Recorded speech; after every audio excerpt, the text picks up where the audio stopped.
name is Zainab Burki and welcome to my YouTube channel. In case you're new here, I'm a young adult fiction author, and as you guys can tell from the title of this video, I wanted to talk about why I love cheerleading and do a little bit of a story time. The biggest reason I wanted to do this is because I get questions all the time from people wanting to know if I'm currently a cheerleader, if I'm currently a coach, if I've cheered in the past, everything like that. And I never take offense to it when people ask me, because obviously like they just don't know and they're just wondering, especially if they know that I don't currently cheer. It kind of causes confusion because I'm obviously so passionate about it. And so I wanted to just take a little bit of time to talk about it. And this is a video I was planning to make anyway, and it's kind of perfect that I'm doing it now because I'm getting ready to start recording reactions for the iconic cheer reaction series. And there's going to be a lot of ones that I haven't seen because of my disconnection from cheer, as you'll learn about, and then also ones that I can't wait to relive. But basically, my love of all-star cheer started when I was in middle school. Up until that point, I had, done one open gym at a gymnastics center with one of my friends. I had tried out for like the Little Spartan Dance Line, which was like a precursor to cheer that my town had, and didn't make it. So I personally didn't really have a lot of like dance ability and gymnastic ability. It wasn't very flexible, anything like that. So when I could watch it on TV, I loved it. Now, they used to play all the different competitions on ESPN. They would do gymnastics competitions, dance competitions, they would do all-star cheerleading, and then they would do figure skating. Those were the four that we always watched in my house. And I found cheer just really exciting because it was just so like flashy and fun, and it combined kind of the best of all the different activities that I loved. Obviously not figure skating. Cheerleading on ice would be kind of dangerous and also maybe entertaining.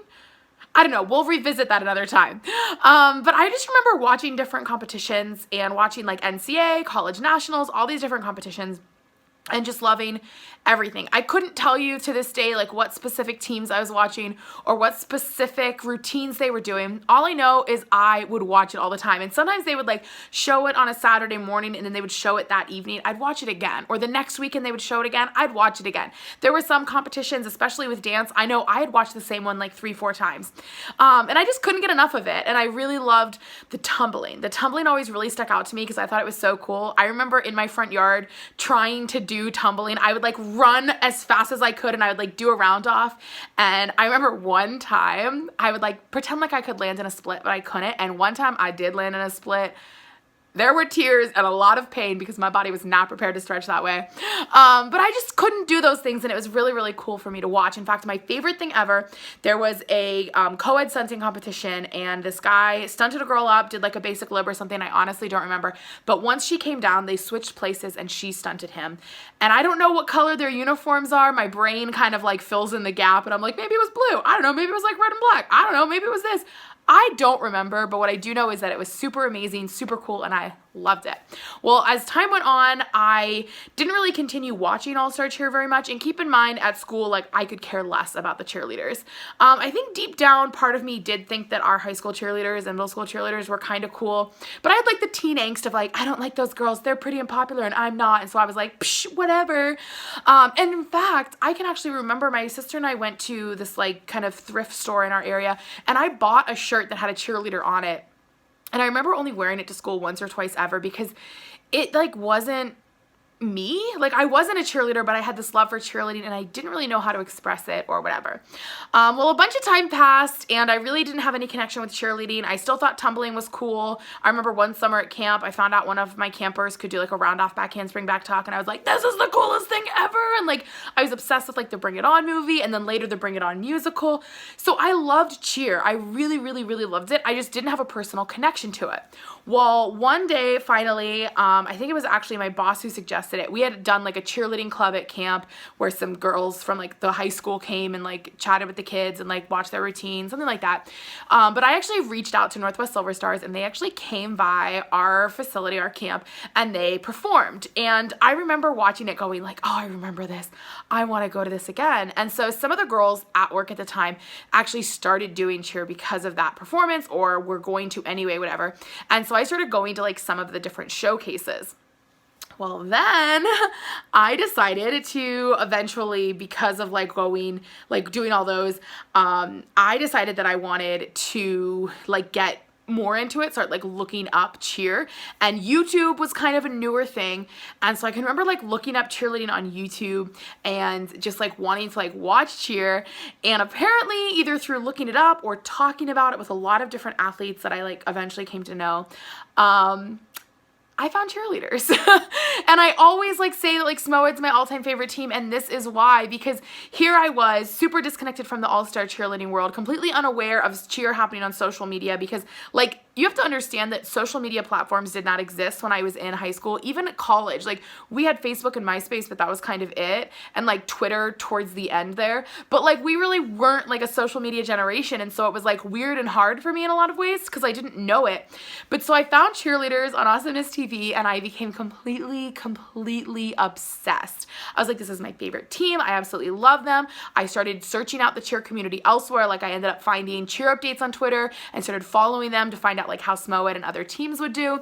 I remember in 2015 being in Florida, following along on my phone, just like every time, because we would like go like on a cruise for the day, like a little like just go out and like snorkel cruise, or like we'd go out to dinner or we'd go to the beach. I'd come back and I'd be like, I have to check cheer. I have to check cheer. Worlds is happening. I have to check cheer. And I was just super into it.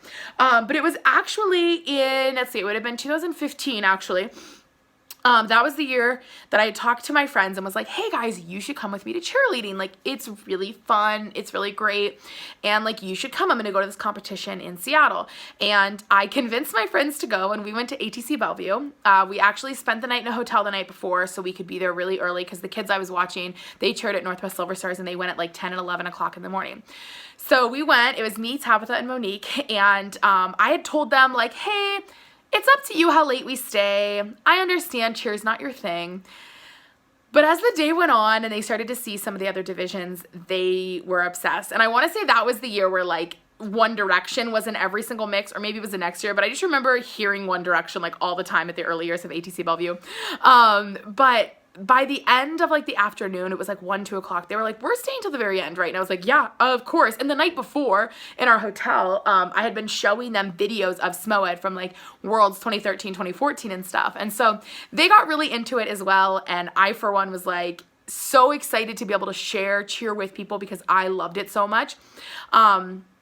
And so we left ATC Bellevue, and I was like, I want to keep going to these. Like, I think it's super fun getting to see it all live. And granted, that was the weekend that I got to see Ice Queens for the first time. Vancouver All-Stars Ice Queens, like, life-changing. I will never forget their performance that year.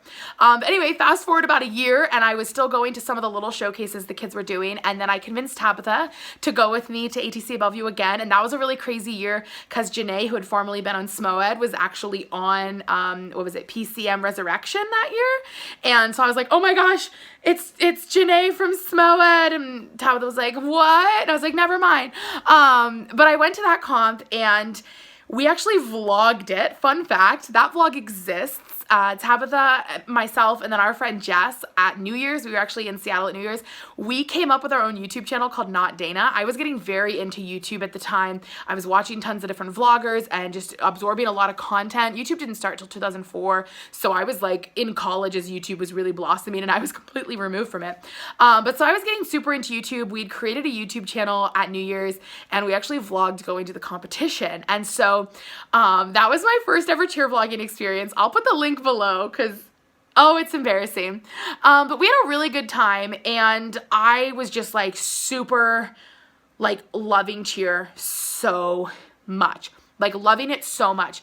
And it was actually just a couple weeks later at Nationals, NCA that year, that the Cheer Athletics Cougars, or sorry, not Cheer Athletics, Cheer Extreme Cougars, wow, they had their music cut in the middle of their routine. And I was at home sitting like literally just a few feet to my side at my computer desk that I had set up at the time.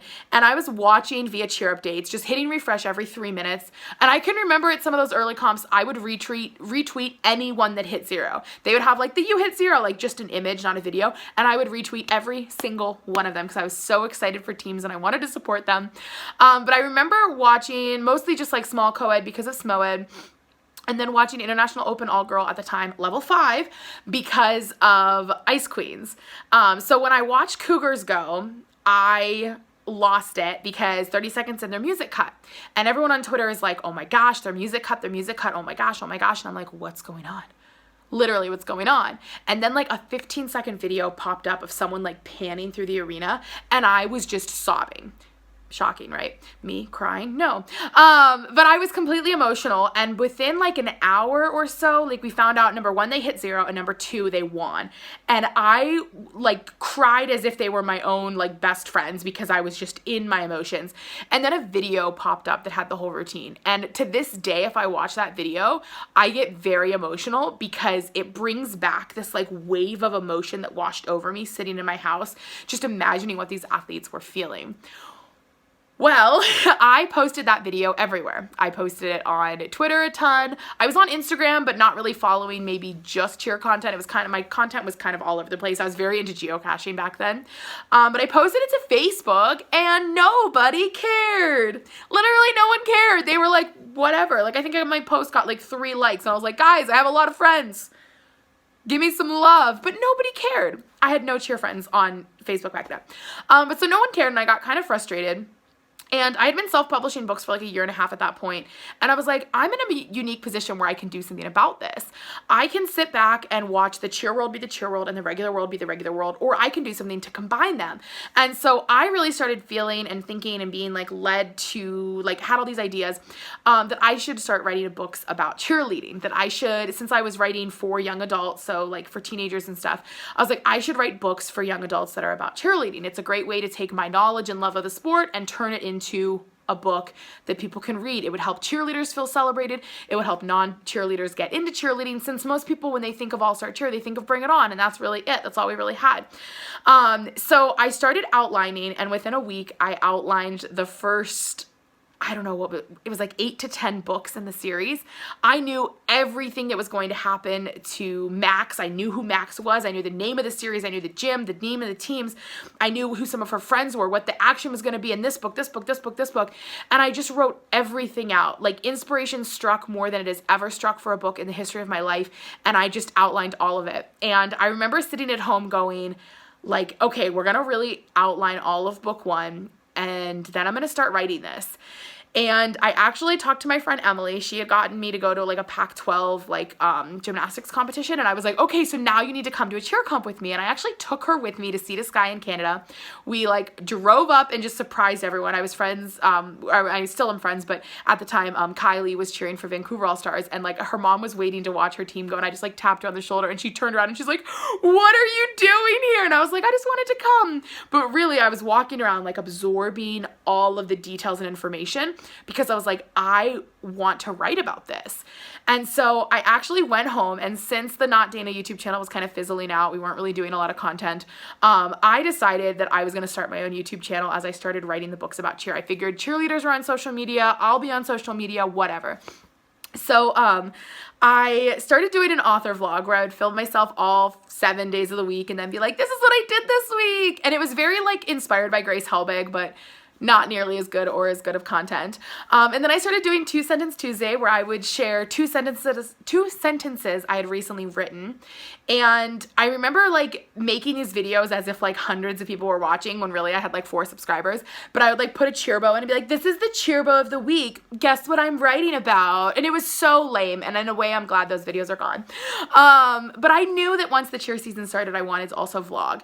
So book 1 came out on July 1st that year. And then September 25th, my birthday, the next book in the series came out. And I'm surprised I wrote them that quickly, but whatever. But so I started going to some showcases and then started going to the actual competitions during the season. And it was really strange at first because I really felt like no one knew who I was. But because of Kylie talking to her friends, or her friends saw her reading my books, I kind of became friends with Vancouver All-Stars. And then like the trickle effect just started, where I started getting to know more and more people. And so that was the first season that I did vlogging. And people would find my videos. They would type in the name of the competition they were at, and they would see that I was at their competition and posting videos and stuff. And so that would have been in 2016-17. That was the first season that I vlogged, and I had so much fun. But what really took things off was at Worlds and Summit that year. I actually did reactions from home. Total just spur of the moment, we're gonna do these reactions. But I sat at home and I would film and be like, hey guys, like I'm gonna watch this team, but I can't do a picture in picture because it's copyrighted by Varsity Flow Cheer. But it's kind of a visual version, I can't speak words, a visual version of cheer updates. Video version, either way, I basically was like, this is like cheer updates, but just me talking. I was obsessed with cheer updates, you guys. It was just a thing. And so I filmed all these videos and I posted them, and I got a lot of response from people, especially from Summit. I became friends with a lot of different teams, including Island Elite, through that. And I was like, man, like people care about my reactions. That's weird. So when the fall rolled around, I started doing like the reactions to different routines. I started actually doing the picture-in-picture moment, and it was through those reaction videos that I started actually getting people watching my videos. Like my vlogs, I feel like, are not my most like successful thing on my channel.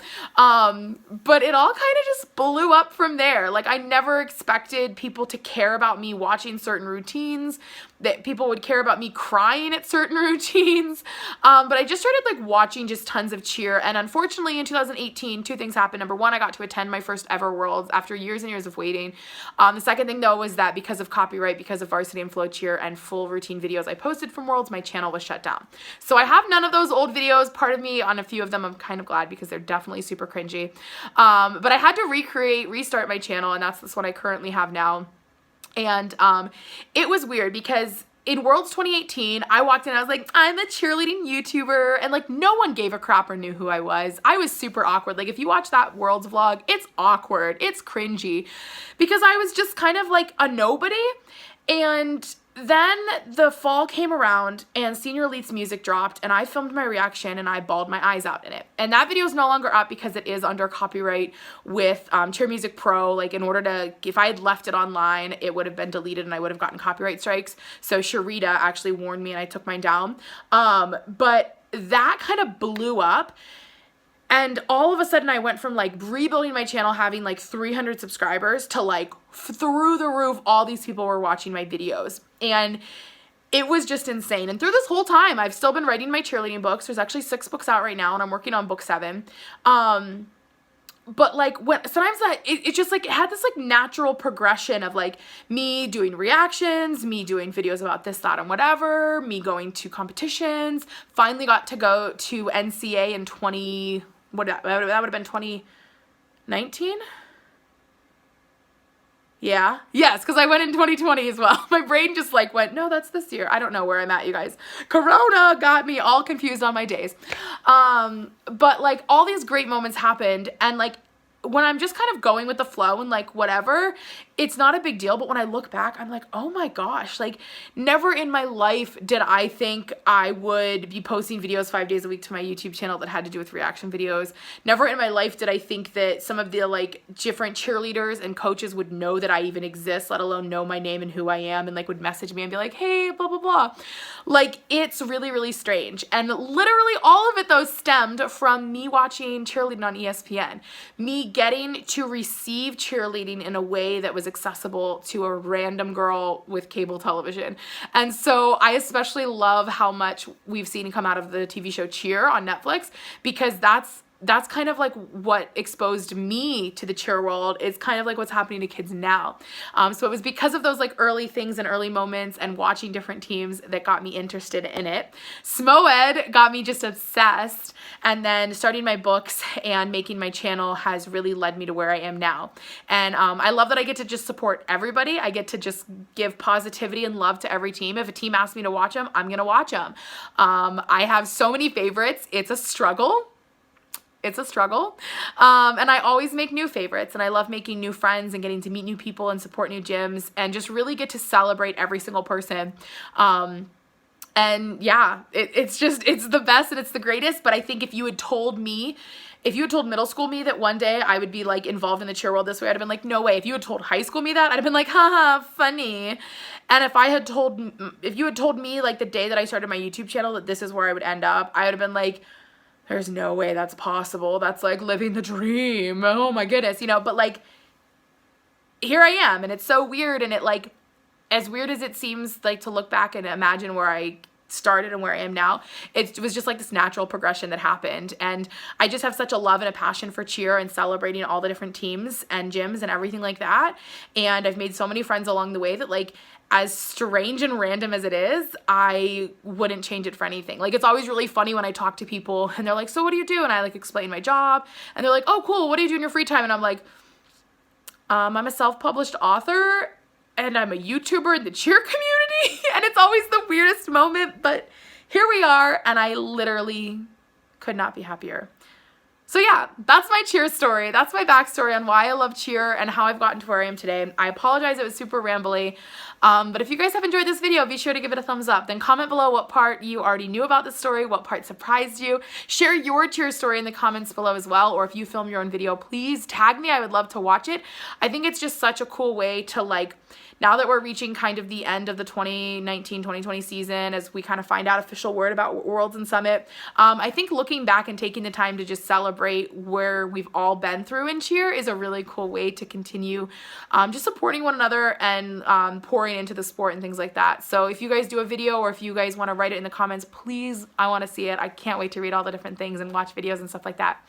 Finally though, make sure you're subscribed to my channel with notifications on so you find out as soon as new videos are posted. Like I said, I am going to be doing a lot of reactions, and I will definitely be watching the Cougars reaction or the Cougars routine when their music cut. That was just so pivotal.